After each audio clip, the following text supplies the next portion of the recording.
And it starts off by giving us a picture of God's people meeting together and worshipping him. There's a description of the temple.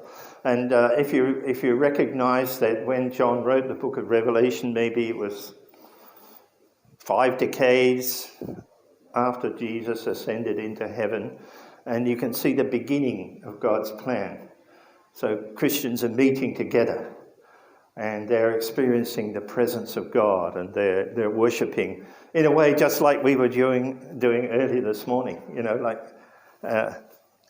As Christians have met through the ages, they come into a church environment, and we worship God and we sense his presence, so that we can see that God is, if you like, bringing about what he has planned. And our meeting together here in a way foreshadows what God is planning for eternity, when we will all meet together in larger numbers, worshipping God and seeing him as he is.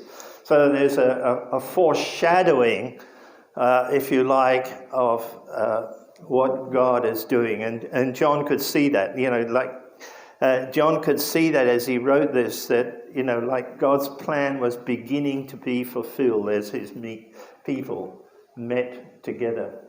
But at the same time, and if you go to verse 2, you'll see that this is happening in an environment which is surrounded by godless people who are hostile to God's purpose. And strong words are used there, and it said the Christians are worshipping God, but they're doing this in a hostile and godless world, which is an abomination to the Lord. There are strong words, and I think we need to realize that as Christians, fulfilling the Great Commission to bring the gospel to the whole world, we need to realize, if you like, there are two spiritual kingdoms at war with one another. So God's kingdom is growing, but at the same time, Satan's kingdom is actively at work.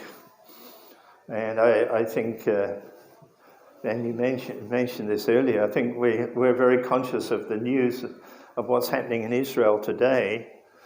And if you look at the behavior of Hamas, the violence that they showed, to me, it reflects, if you like, the nature of the powers of darkness at work. And I think what we're seeing here unfolding is, if you like, God's judgment. There's an aspect of God's judgment that is happening. And if you go through the book of Revelation, you realize that as well as God longs to see everyone come into relationship with him, the reality is that there are a significant number of people who have chosen to follow the powers of darkness. Perhaps under deception, they have made those choices. But there is an evil presence which we can sense. We can sense the spiritual warfare that is going on, reflected in the physical conflicts emerging.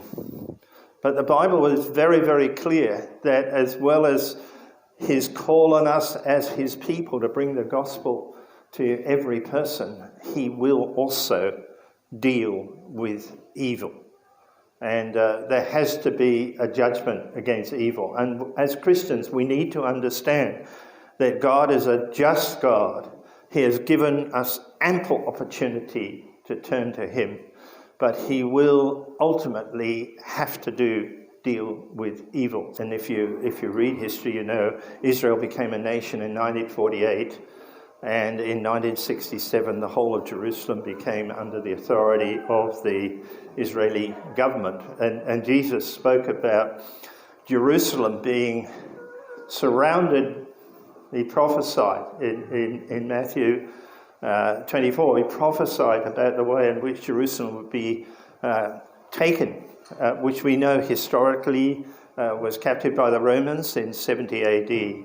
and then it would be under the authority of the nations until the time of the Gentiles is over. You read that in Luke chapter 21. So we have seen that come to pass.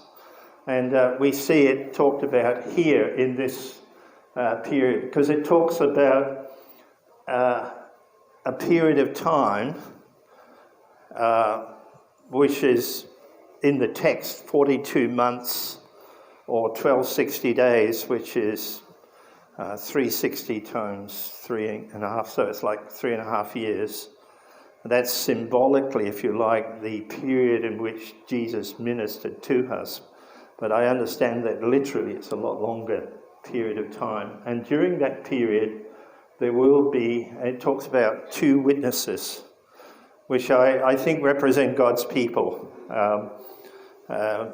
Whether they are faithful Jews who are following the Old Testament or Christians.